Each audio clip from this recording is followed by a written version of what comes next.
Hello, everyone. We are now live coast to coast for Resolve to Evolve Your Firm Marketing, a 7-point checklist. My name is Doug Cardinelli. I'm an account executive here at Firmidable and the moderator for today's presentation. And you will not be able to see me, but I'm available for technical support throughout the webcast. So please use the questions section if you have any issues, and I will communicate with you privately. You can also use that section to submit questions or comments today throughout the presentation. You can send in your questions anytime, and as moderator, I'll decide whether to inject that into the conversation or save it for the Q&A session we have at the end of today's presentation. We'll also be sharing a couple of polls later in the presentation, and I'll walk you through that and then share the results.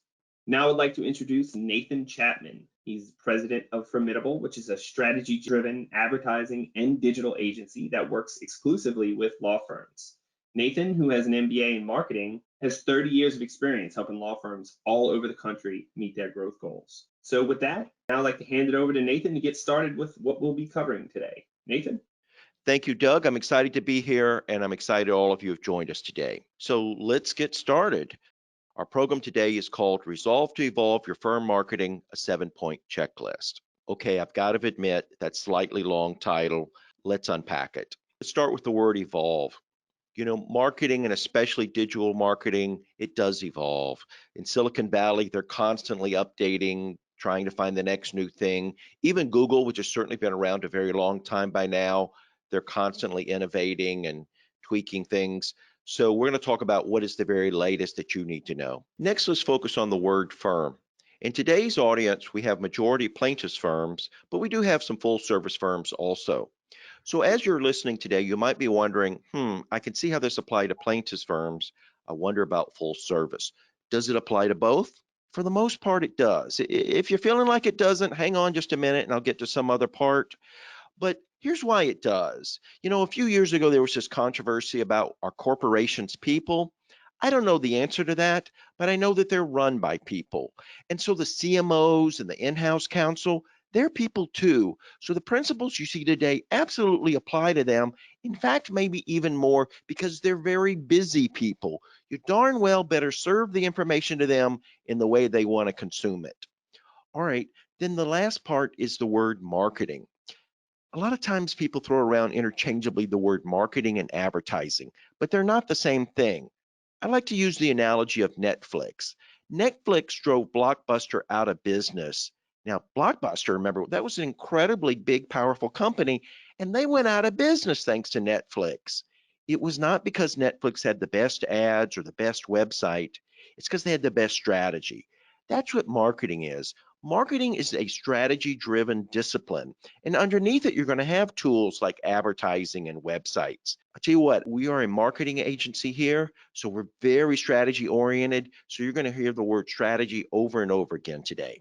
Well, I do believe in marketing. I do believe in advertising. So let's just have a little 30-second commercial, and then the rest of it will be all wonderful ideas you'll want to be taking, notes on. So as Doug said, we are a coast-to-coast agency, and all we do is work with law firms. Now, that's really important because when you get to do so much in one small space, you get to notice the nuances. You get to see the patterns of when things are similar, and you get to see when things don't happen what you expected, and you get to go study that. It's like the brain surgeon. You don't want one who only does brain surgery once a month. You want one who knows the little differences that can make the difference for you. And you're going to hear today over and over examples of what we found through that deep dive work. Let's do it. What is that 7-point checklist? I'm going to run through it all, and then we're going to go through each one in specifically, of course. Number one, is your foundation built on written goals? That may not sound sexy, but you're going to hear why that's so important. Number two, is your UX client-centric? So what's UX? Well, it stands for user experience. Okay, what's a user? You're probably used to the term website visitor, but in Silicon Valley, they refer to them as website users. So we're going to talk like the cool kids in Silicon Valley, and we're going to call it user and talk about the user experience. And we want to know, is it about the client or is it all about the law firm? Number three, we're going to dive then deeper and talk about, have you planned out a journey to conversion? It's not enough to have website users or visitors, We need them to actually reach out and schedule appointments with you, right? Number 4, are you mobile first? We hear a lot about mobile, and today we've updated the presentation so you'll know the very latest. Number 5 is first we get a website, just your default digital plan. There's so much more you should be considering these days. Number 6, have you friended social media in a lead gen sort of way? We'll talk about what that means, tons about social media, and there are ways to do it right, and so many people don't. And finally, is your marketing strategy multi-channel? By that, I don't mean cable. We'll talk about what that means when we get there. So let's go with number 1. Do you have a foundation built on written goals? So I like to tell stories. So let me open with a story here. I had a client out in Phoenix. They were a Social Security disability firm. I was doing their television advertising. I was not doing their digital work for them. They hired a local Phoenix firm to build them a website. And they were reasonably happy with how it was going in Phoenix, but they were really unhappy about how it was going in Tucson, which was also important to them. So they called me and said, Nathan, I know you don't handle our website, but could you give us some advice? What do you think is going wrong? Phoenix, we're doing great, but in Tucson, our results are in the toilet. So I said, let me take a look. So I did, and I asked for a meeting. I said, here's your problem. You have no Tucson content. How is Google supposed to know that the people of Tucson should look to your site when you don't even mention Tucson anywhere on it? So I said that was their problem, but it really wasn't. If you think about it, their problem was they had no goals established. The guy, let's assume he was competent digitally, but he was not a marketing guy. He wasn't that strategy guy. He just started making assumptions. Phoenix law firm, Phoenix clients. He never stopped to ask. That's why goals are so important. And I just gave you a good example on why defining your geo goals is probably the first place to start. But there's other ones. For example, the types of cases. I found that many law firms may say they do all kinds of cases, but actually some are way more important than others. Some firms that want to compete with those big boy, heavy hammer, strong arm, all that kind of stuff. And then there's others where they'll say, well, we'll take a car wreck case if it falls in our lap, but we don't want to try and compete with those guys. That's really two really important distinctions. And whoever's doing your marketing needs to understand that up front. And your goals need to reflect it, and your budget probably needs to reflect it. Here's another one. Do you have a goal of referrals versus category search? So here's a really good one. As I said, I was going to reference full service firms also. I've never met a full service firm that didn't tell me that their number one source of new clients was referrals. That's also true for plaintiff firms that have been around a while. And you have that good word of mouth out there. But a lot of times people, when they get that referral, they go to your digital platforms like your website first. If that's important to you, you need to make sure that's a goal, that even when it's a referral, that we capture those and we turn them into clients, as opposed to a category search where they're not particularly, maybe they don't even heard of you, but they Googled, some type of law and went to your site. That's a different kind of search. And you need to say what is important to you in all of it when you're defining your goals. And then of course ROI.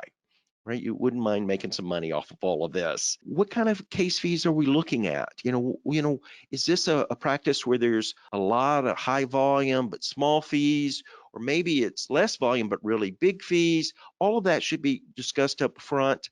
And the bigger the revenue potential, maybe then it's fair that you invest more to maximize that opportunity. You might have some goals that are not actually about just new cases. Maybe you have a lot of events like we do here at Firmidable, such as today's webinar. I'm thinking of another law firm where their public service work, their community involvement is very important to them. So they're constantly wanting to publicize community events. Nothing wrong with that. Maybe employee recruiting is important. I know at Firmidable, I want to have the very best team I possibly can. So that was a major goal for our site, is we want a really good career section. And maybe you want social media followers, but I'm going to ask you why. I don't find that the Twitters and all that kind of stuff are really great case generators, but you might have other goals. For example, I'm trying to speak at legal conferences, and people who are organizing the legal conferences, they go check out the potential speakers to figure out, hey, does that Chapman guy, have any followers? So if you're on Twitter, please follow me. I need the followers. What are your goals and why do you have those goals? At this point, your goals are all set. Let's start talking about that user experience. Is it client-centric? This is so important that at Firmidable, we've actually modified that old Bill Clinton line, it's the economy stupid. We say it's the user's experience stupid. Let me start with an example on what would be one that's client-centric. This is something we wrote for a firm website. When you were able to work, you paid Social Security taxes from every paycheck, but now you can't work due to your physical or mental health. You're struggling. How are you going to keep the lights on? That's not a paragraph about the law firm. That's about the visitor or the user. But more often, I see things like this. As a disability lawyer, I'm driven by that one goal. It's been my personal and professional mission since I first began representing claimants back in 2002. Gosh, that guy sounds super passionate. What's wrong with that? Well, it's all about him, isn't it? That's people don't care as much about you, they care about themselves. Big advertisers understand this. When McDonald's says, I'm loving it, no doubt they love selling those billions of hamburgers, but that's not the I they mean. The I means I'm the customer who loves the taste and the value. Similarly, Nike could have said, we make the tennis shoes and the gym gear that help you do it, but they didn't. They focused on a message that was client centric. Let's say today I was talking to a group of orthopedic surgeons. If we were doing your website, we might say something like, we have the best orthopedic team here in, this region of the country. Our doctors are so experienced. They do this kind of surgery all the time and they're very compassionate and things like that. That would be okay, except the biggest problem is what the public wants to know is, how do I get back on my bike? That's the difference between client-centric messaging and advertiser-centric messaging. You want to be more about your clients. Let me make you an introduction. This is my sister, Katie Chapman. Katie unfortunately got multiple sclerosis, and it was the really bad kind. She developed quadriplegia. At some point, she's living in a nursing home, and I go to visit her in North Louisiana, where we both grew up. I decided I'm going to take her out to dinner, get her out of the nursing home. So we go to a catfish place, because when you live in North Louisiana and you go out to eat, that's where you go. Anyway, we're laughing and telling stories and having a good time. And at the end of the meal, the waitress comes over. I'm expecting her to give me the check, but she says, no charge. What do you mean, no charge? There's no charge. The owner's comping you for your meals. I said, well, thank you, but I'm not poor. I can pay. No, the owner insists, no charge. So when I think about that story, I try and remember the kindness of that owner of that restaurant. But you know what? It actually didn't feel that way at that time. In fact, it felt pretty jarring. We didn't want this guy's pity. When you have a family member with quadriplegia, you feed them. That's normal to us. The development with my sister and her health was the most dramatic thing to ever happen to my family. And I lived through Hurricane Katrina, so that's saying a lot. Here at Firmidable, I say to my team, write less about lawyers, write more about people like my sister Katie. I'd like to make you one more introduction. I'd like you to meet Augustine. Augustine was born in South America. As he started to get older, at some point, this beautiful young lady from the United States came to visit, met Augustine. They fell in love. They decided to get married. After the marriage, they're going to move to the United States. So Augustine immigrates to the United States. Obviously, this is back when things like immigration were allowed. Anyway, he becomes an art director for an advertising agency. Ultimately, at some point, Augustine comes to work for me. One day I asked Augustine, when you Google, do you Google in English or Spanish, which was his native language? So he said, well, these days he's been an American citizen so long that when it's normal kind of Googling like a movie or a restaurant, he Googles in English because that's the way he thinks. He said, but when it's really important, and he specifically said that meant medical or legal, he likes to Google in Spanish, his native language, because he doesn't want to miss a nuance of any words that might be important. So if you want to talk to somebody like Augustine, you need to communicate with them in the way they want to be communicated with. It's their user experience. Let's take this concept and let's dive deeper. Let's talk about the journey to conversion. Now, I told you that journey might actually start with a referral. In this case, we have a in-house counsel and he's talking to another lawyer in another city and saying you might want to check out this firm in this particular city. The lawyer might jump on the phone with that great, recommendation, but more than likely he's going to go online and check the firm out a little bit. In fact, maybe he got more than one recommendation. He's going to compare them. Now, even if your plaintiffs also, same thing, they might grab the phone and call you, but these days people are likely to go online and check you out. So that journey begins even before they get to talking to you. It starts online. Now, before they get to your site, they might encounter this. GMB is Google My Business. You've probably seen these. So this thing on the right, you can't help but look at it because it's got pictures. In fact, this is so powerful these days. In Silicon Valley, we call this the new homepage. They might just look at it, see the information, like see stuff at the bottom. There's different types of services this firm does, and they might just call them. They may never even go to the website. So somebody like your digital agency needs to pay attention to this. You need to maximize the opportunity of this to try and get them to convert as early in the journey as possible. Let me show you something else in Google My Business. I don't know if you noticed, but it also contains your reviews. Now, this firm is a very good firm. They've got hundreds of attorneys. I use them for my corporate work here at my agency. And yet, look, they've only got 3 reviews and a rating of less than 4. What's going on here? Well, this full service firm thinks they don't need to pay attention to their reviews. Well, the problem is that Google does. These are Google reviews. Google cares about them. Google thinks if you're a big deal law firm, you've got a lot of reviews and you've got a good rating. And therefore, they build that into the algorithm as a ranking factor. So you may be thinking, if you are a full service firm, oh, I don't want to ask the CEO of the local utility, to do a review for me. Okay, that's fine, but you need to ask somebody. Like, I'm a business owner. If this firm asked me, I would do a review for them. You need to pay attention to it. And definitely, if you're a plaintiff's firm, you need to be asking your clients for reviews. Now, I could do a whole conversation just about reputation management. That's what we call this. There are tools that you can get and we could help you with to do this more efficiently. Faster, that means easier. That means when things are easier, people do them more often. So you want a system where it's easier for you to ask and it's easier for your clients to give you the review. Let's keep going. All right, I'm still on the search page. I don't know if you ever notice these below. This is not where you actually click. The purple is where you click. They call this the meta description. This is what is the page about. Now, this is not about you ranking. This is, hey, there's a page. There's more than one listing. People don't always click on the number 1. They kind of look around the page and say, hey, this page sounds good to me. Somebody should be writing these meta descriptions for you. If you do not, then a little Google robot is going to go in there and it's going to write it for you. But the problem is that the Google robot is writing this for you, it could be gibberish. So somebody needs to be paying attention to that level of detail and writing these for you. Now, what's interesting is look how much I have talked about, and I have not yet gone to the website. So this is a difference between, say, now and the 2000s, 20 years ago. So somebody should be paying attention to your website and making sure you rank well and it's a good site, etc. We call that search engine optimization. But these days, as I just showed you, you need to pay attention to things that are not necessarily on the website, maybe directories and that Google My Business, etc.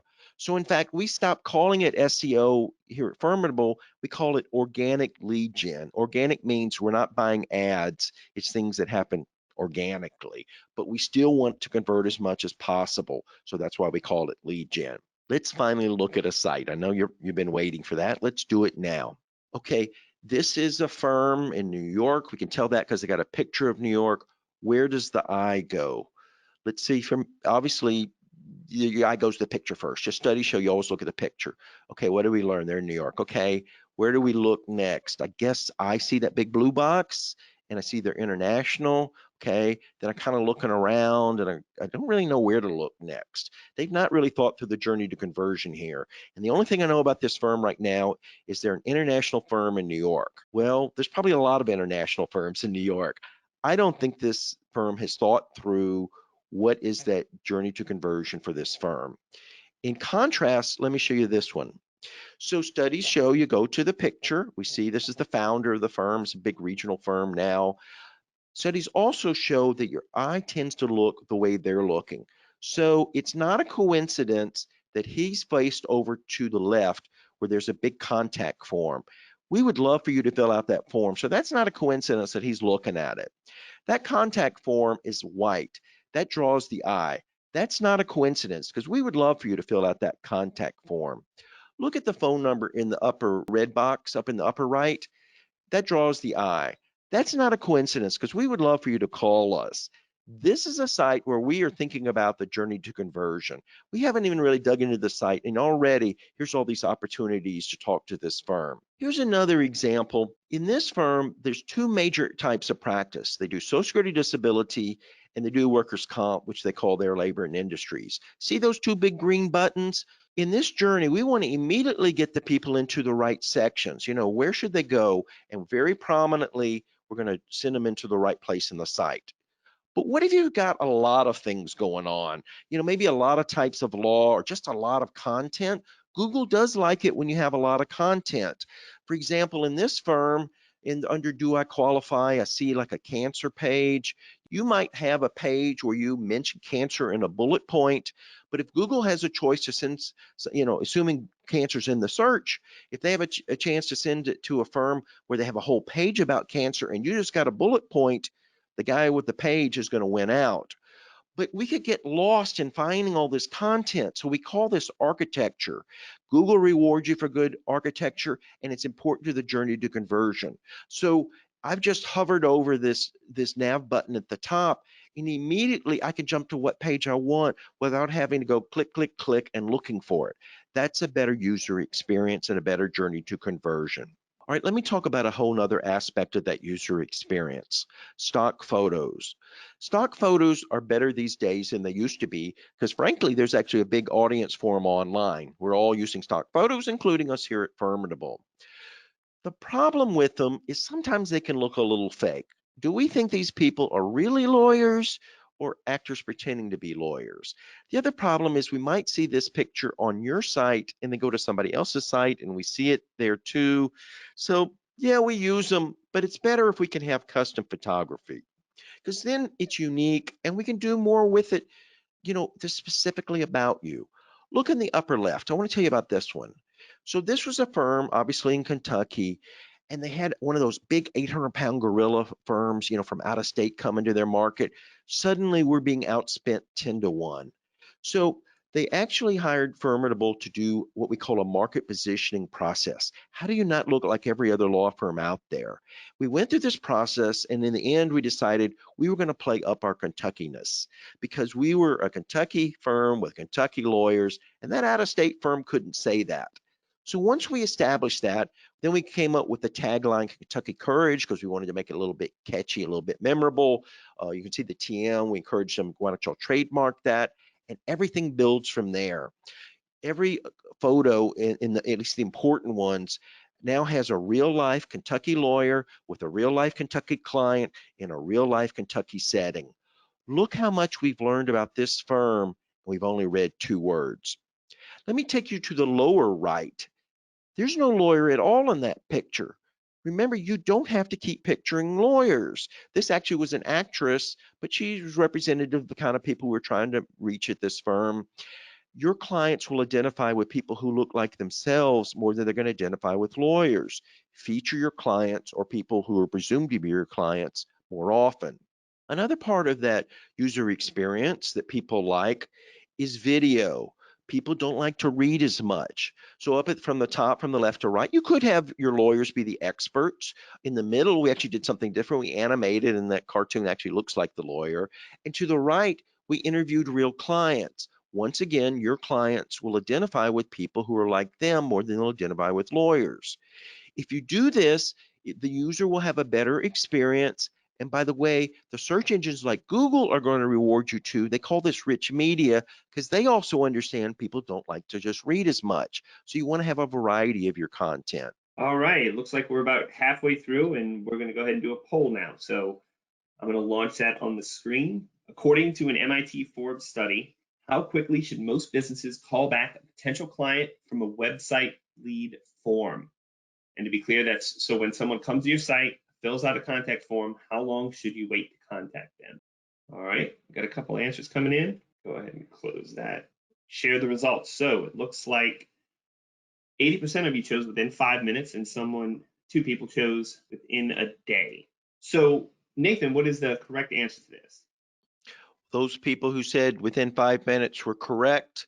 And this MIT study that you're referencing, Doug, showed you will be richly rewarded for this.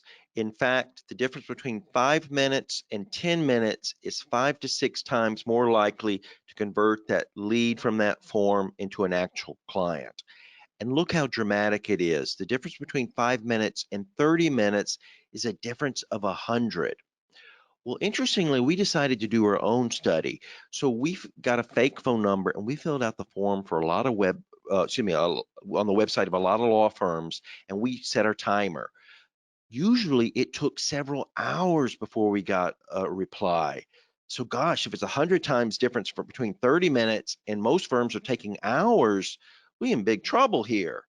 Why does it make such a big difference? Well, if you get back to them right away within that 5 minutes, they're more likely still to be by the computer. They haven't gone outside or left the house. You're still on their mind. And most importantly, they stop the searching. Because when people fill out that form, you know what they do? They go to another website and they fill out another form, and another website and another form. Why do they keep doing that? Because they've not yet found a solution to their problem. But when you call them, suddenly they've accomplished something. Even if they got to wait a bit to, maybe even in the next day or two to talk to the lawyer, no problem. They've made progress on their problem and they're willing to wait. Another tool that's kind of like that, where the goal is let's stop the searching, let's get that interaction right away, is live chat. I know you've seen it on a million law firm websites. That's because it works. If you're not doing it, you absolutely should. I'd be happy to have a conversation with you on that, regularly. In fact, we live in a world where people like to text. And so, even if you are open, a lot of people rather, do the texting through the chat instead of calling, let alone, if it's after hours. This is not a service we provide in-house at Firmidable because we go home at the end of the day, but I send so much business to a company that I think it's really good at this, they will waive the startup fees for you. So if you're not doing this, talk to me and I'll tell you who I recommend. Another thing you might consider is a call center. So you probably think, oh, we have a really great intake team, but I have seen some really great results with the same marketing budget, same websites, but when we have professionals handling the intakes. Now, there's two types of intakes: inbound, meaning the phone call goes to them and they answer it, and outbound, when they fill out that form and somebody needs to call them back. One of the big differences is 24/7. So things like the internet and your website, that's actually going 24/7, even though your people go home. So that's really helpful. Also, they're never impatient. They don't get put on hold because your intake team gets backed up. You know, one of the tools that we have for our clients here at Firmidable is we now can record the phone calls, whether it goes to a call center or to you. That, hey, this call may be recorded for quality assurance. Well, that's the quality assurance part. And I can't tell you how many times we've listened to those recordings, and before an intake team person answers, this means at a firm, not the call center, we hear, hello, Jones, law firm. You don't want your phone answered by people who sighed. It's not that they're bad people, it's just they got other things to do. At a call center, they don't have anything else to do. So you may want to consider this. By the way, in those chase them ones, the outbound, fill out those forms, they may not answer right away. And your team at best will call once, maybe twice, and they're moving on. A call center will call 5 to 8 times, and it's worth it. If you can get a few more cases every month out of that, it's worth it. Okay, let's go to number 4. What's going on with mobile? Are you truly mobile first? This chart is real life data from the Google Analytics of a website that we manage here at Firmidable. And I could show you every website we do, and they're going to be pretty darn similar. The dark purple is the amount of traffic that goes to the site from a desktop. The light purple is from a mobile device, which is primarily smartphones. At some point, you can see there's more traffic going from the smartphones than there is the desktops. That's because we live in a smartphone world. These days, 2/3 of the internet traffic is smartphones. Now, if you are that full service firm, that may be different for you. Business people, yes, they have desktops and they're at their desk all day long. But if you're a plaintiff's firm, you are in the smartphone business. So we're going to talk about what does it truly mean to be a mobile first firm these days. So what about full service firms? Does this apply to them too?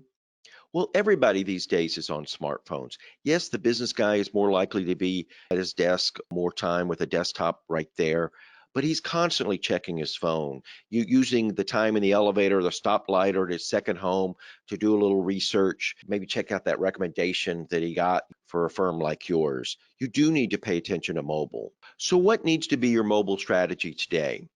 Now, you're probably not like this screen on the right. I look at law firm websites all over the country these days, and there's very few that are as bad as that where they're not mobile friendly at all. While we're on the topic, let me go ahead and tell you the very latest from Google. They just very recently said that starting in March 2021, and they said that was a firm date, if you are not mobile friendly at all, if you're desktop only, Google is going to start ignoring you. They call that indexing. They're not going to index you. It's like you won't exist. You will not show up on any search engine results. Now, once mobile started being a thing, the first generation of solutions was to have an M.dot site. So look at the second paragraph and you see in the parentheses, if you go to your website on a smartphone and you see in the URL, it says M.dot, your URL, then that means you have that second generation and you're still going to have trouble. Google is having serious trouble with those kind of sites. And because it's such an antiquated system, Google doesn't even particularly want to spend time fixing it. You really need to be on what we call a responsive site. Now, interestingly, I think most of you are. This is kind of old news. Let me tell you what is not old news. It's not enough to be mobile friendly. You need to be mobile first. What do I mean by that?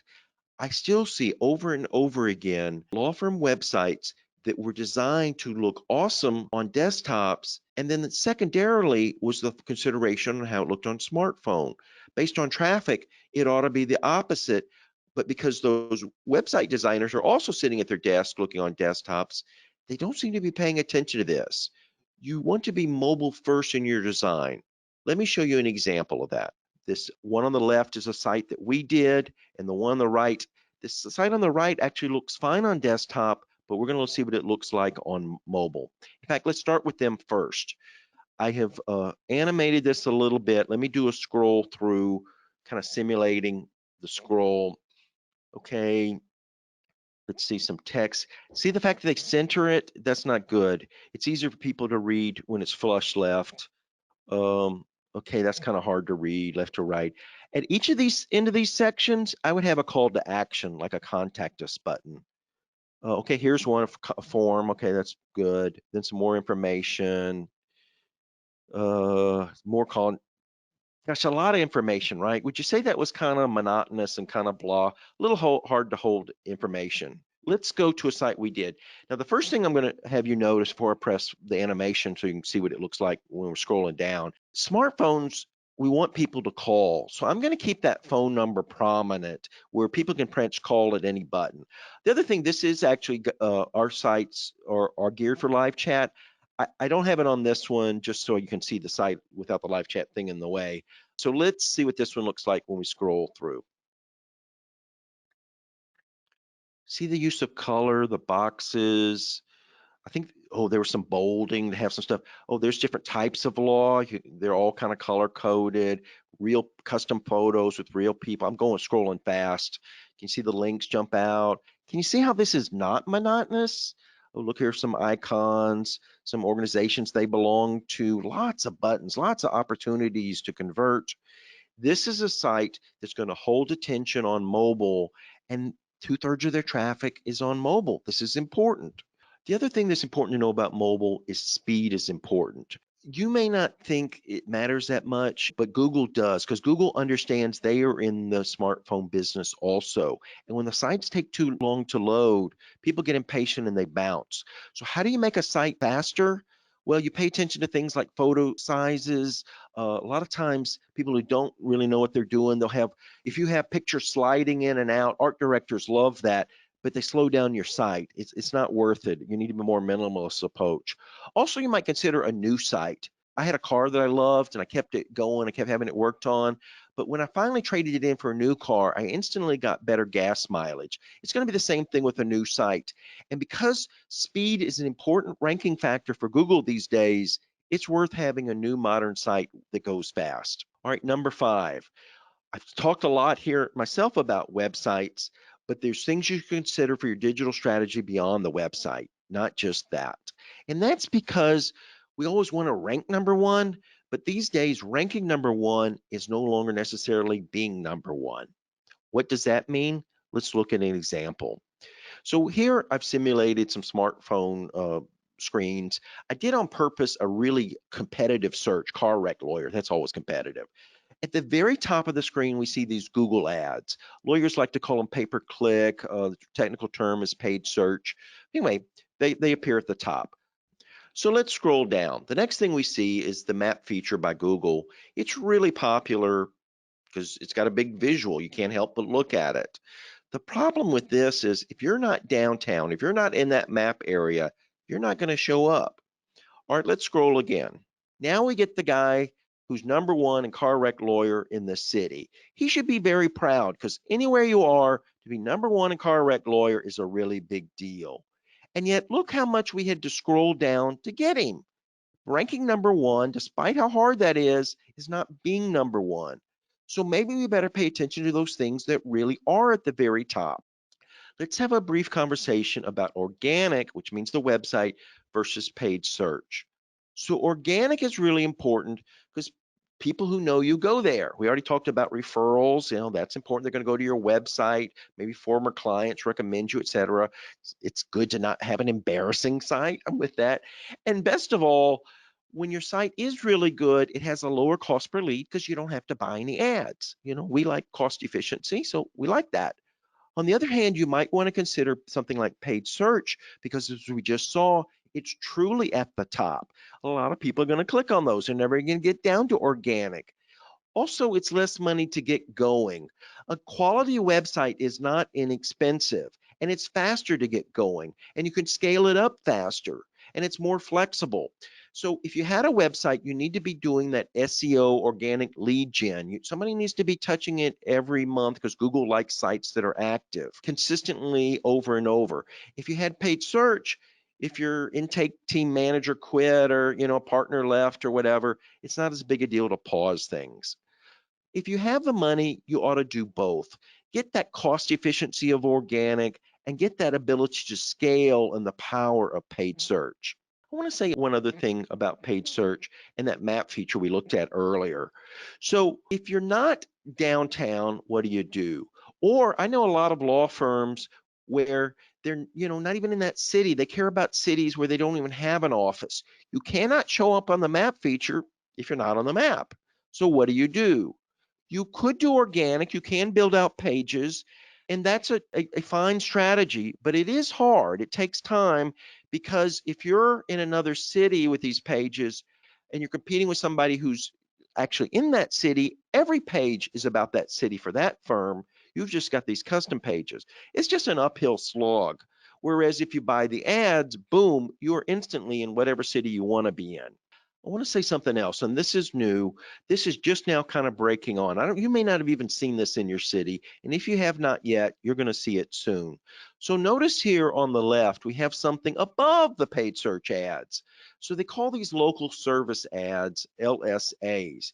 This is a new thing from Google. You may not say, do we need another digital tool? Google doesn't care. Google's going to keep evolving, and so they have. So we think these are going to be really powerful because they're truly at the top and they got pictures. And I keep saying it over and over, the eye goes to the pictures. So we think you need to test these out. We're testing them out for our clients now.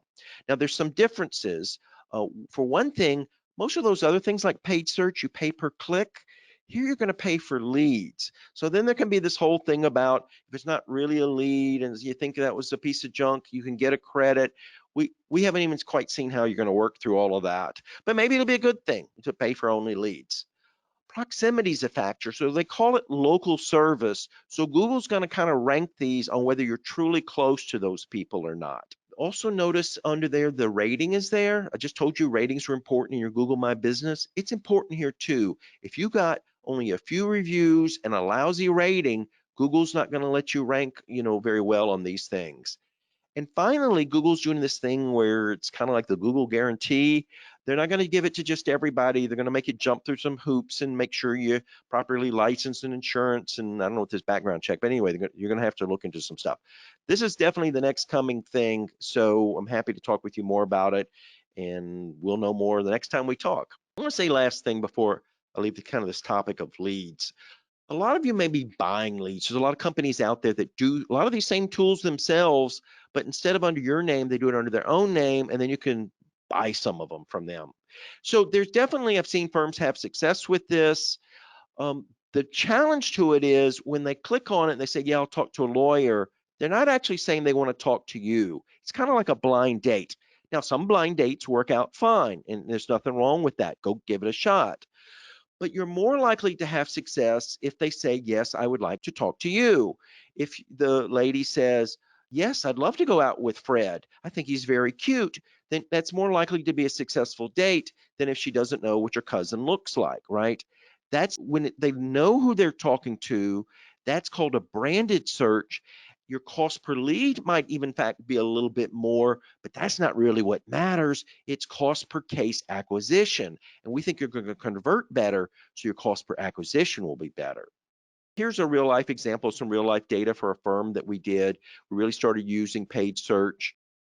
Like all kinds of digital tools, you learn things and you get better with you get more data.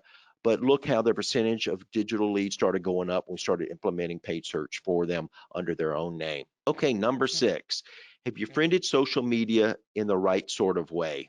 There's a lot of changes going on with social media. Here's Zuckerberg talking before Congress. So in fact, the privacy laws, which advertisers liked, they're making it a little hard to get data. So I know some of you are in types of law, let's say like disability law. Well, that's about healthcare, so it's harder to get information now because there's privacy laws about it. Regardless, platforms like Facebook are still very powerful, so it's something you want to consider. Let's talk about the 3 primary platforms here, the 2 on each side. So Facebook and LinkedIn are social media platforms, and then Google. The way I like to think about it is Facebook is all about the who. For example, I'm thinking of a law firm that was about lemon law. So it was like, what kind of car did you have? If you didn't have that kind of car, they didn't want to talk to you. That's a very good who question, and Facebook would be really good for that. Similarly, you could think of scenarios like that in LinkedIn. Maybe our full service firms want to target particular industries. LinkedIn would be perfect for that. That's about the who. Google is about the what. If somebody types in, hey, I have this car of a certain type, or people having trouble with it, that's about what they did. They typed that in. Hey, I'm looking for an intellectual property lawyer. What they did is the what. Hey, I want to apply for workers' comp benefits. Will I get fired? What they did. There is some who element to it. With the ads, we can target some, but it's more of a what strategy than a who strategy. So you need to figure out what are your goals. When you are doing the social platforms, you start figuring out who your audience is. Once you start figuring out this is who we want and we're getting good response from these people, what's really powerful is then Facebook would say, oh, if you like that audience, here's what we call a lookalike audience. You're going to like those people too. So then you can really scale up your campaign and you're reaching people, like you're on steroids. This is very exciting, but you didn't even know existed now. That's awesome. But why is it then, if that's awesome, that 62% of businesses say that Facebook ads don't work? Well, the problem is they're trying to use them like they're paid search ads. They're going too fast. Well, let me give you an example. If you're looking to buy a car, you might walk onto a car lot and you see this guy and you might not like him, but you're there to buy a car. So when he says, what do I have to do to put you in a car today?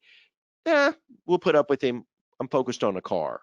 But if this same guy comes over to your house and knocks on your door when you're visiting with your friends looking at vacation pictures, and he says, what do I have to do to put you in a car today?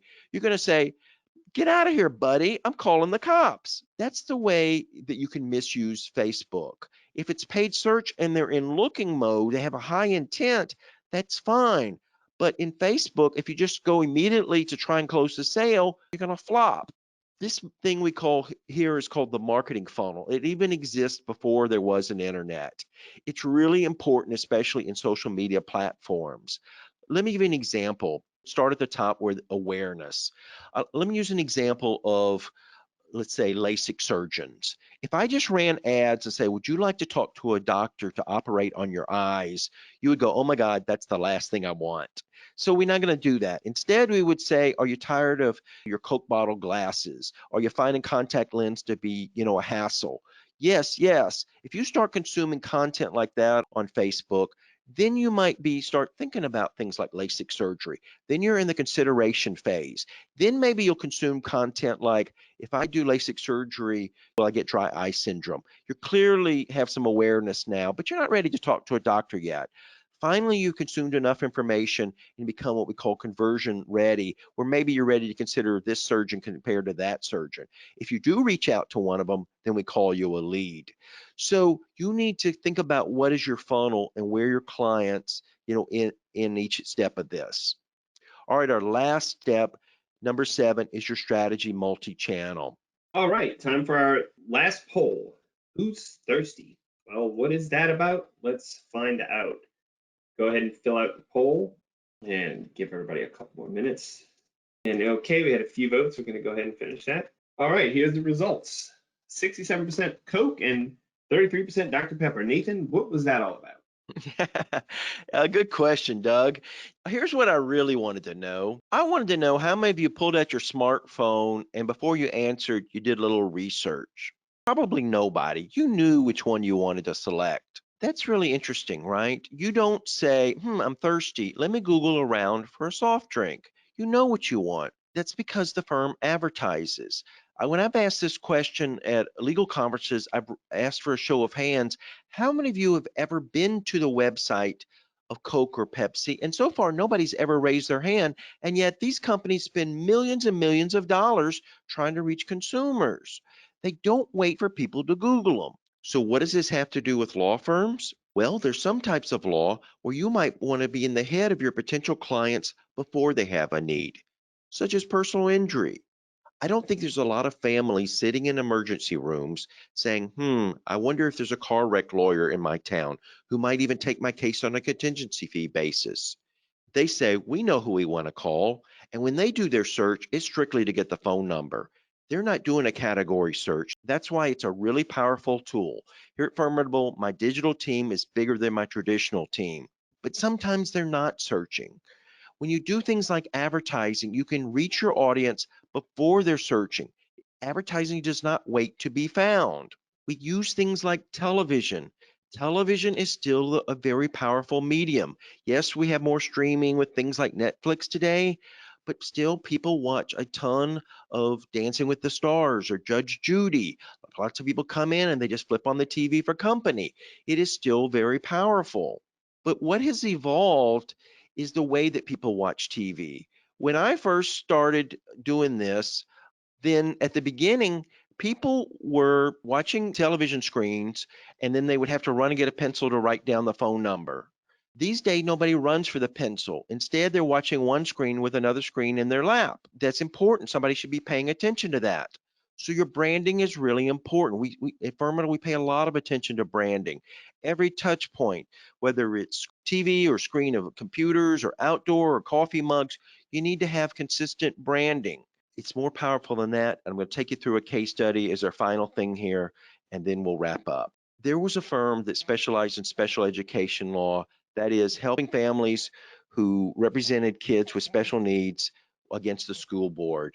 And so they thought maybe television would be a way to raise awareness because people didn't even know enough about it to go Google, about their rights and what they could do with a lawyer. So we decided to do television, and the firm was all over New York State, but they were not in Rochester. So we do the test campaign there. So anything that happened positive was due to the campaign. So the firm was asking me about television, but I also thought it was important to do digital. This is their website from before. They got a New York City skyline, stock photo. What this has to do with kids, I don't know. We did all of those kind of things that I've talked to you about earlier in this presentation. And we used the school bus as a theme that appeared in the commercials and in the website. Now, this site is starting to look a little dated to me. This is a few years ago. This is their site today. But anyway, we want to know, how did the site do? and how did the campaign do. So this is TV calls. When TV was on the air, that's the purple bars, and they got phone calls. They actually got some phone calls even when TV was off the air because word is starting to spread. But you can see they clearly got more phone calls when TV's on the air than when it's not. Okay, but I'm really interested in the correlation with digital. Let's look at that. Here is website traffic isolated to Rochester when TV's on the air. So purple is when TV's on the air, and you can see the purple bars are higher for website traffic than the gray bars when TV's off the air. I don't know about you, but I noticed some of those purple bars are taller than other ones. And that reminded us that, wait a minute, some weeks we did daytime only, and some weeks we did prime access, like Wheel of Fortune, before prime time came on. The law office was closed, higher ratings. We wondered if there was a correlation. When we went to look at that, there was perfect correlation. The purple bars now are when the prime access campaign was on, and that was the very highest search volume on the websites. The second was when we were doing daytime only, and the smallest was when there was no TV on the air, but people were still going to the website. What about conversion? In this conversation, we talked a lot about conversion. Doing all of those techniques I've talked to you about earlier in this presentation, we got the traffic to double, from traffic to leads to double by doing those techniques. But what about in Rochester, where we were also running the television? Then the results went through the roof. People going to the websites were way more likely to say, yes, I'd like to talk to somebody. That's the power of traditional along with digital. All right, that's the end of our list. You want to make sure you have written goals. You want to make sure you have a user experience that's client-centric. You want to make sure you've thought through your journey to conversion. You want to make sure your mobile strategy is truly mobile first. You want to make sure that while you pay attention to your website, you consider other digital platforms. Have you considered social media in the right sort of lead gen way? And have you considered a strategy that's multi-channel that considers traditional as well as digital? That's our 7 list, and I'd be happy to talk to you about how well your firm is doing with those. We might have time to squeeze in a question, Doug. Do we get any? Yes, we have one in, and as a reminder, everyone, you can still submit questions now, and we'll get to them. But the one we have is, what's the biggest mistake you see law firms making? Oh, that's a great question. I actually see it in the last step of the process, that we can get all the phone calls and leads in the world, but not paying enough attention to the intake process. Remember, I told you that we were recording calls now. It's optional, you don't have to do it, but we strongly encourage it. You need to keep checking. It's not that your team doesn't do a good job and they don't know what they're doing, but there's always room for improvement. And there's sometimes things you don't really realize, and there's always that opportunity for training. And I find the most successful firms are the ones that not only pay attention to their advertising and their marketing and their websites, but they also pay attention to the intake team and try and squeeze every case possible out of those leads. All right, great. I think that's all the questions we have for now. And looks like we're right at about an hour. So we want to thank everyone for attending today's webcast. And we do hope you learned a lot from today's presentation. And, of course, nothing beats a one-on-one conversation. So we have Nathan's info up on the screen right now, and we would love for you to contact us and have a conversation. You will receive a follow-up email within 48 hours with a link to view this recording. And feel free to share this with anyone at your firm that you feel may benefit from it. So on behalf of the entire team at Firmidable, we want to thank you again for joining us today, and stay safe out there and go get some great new clients today.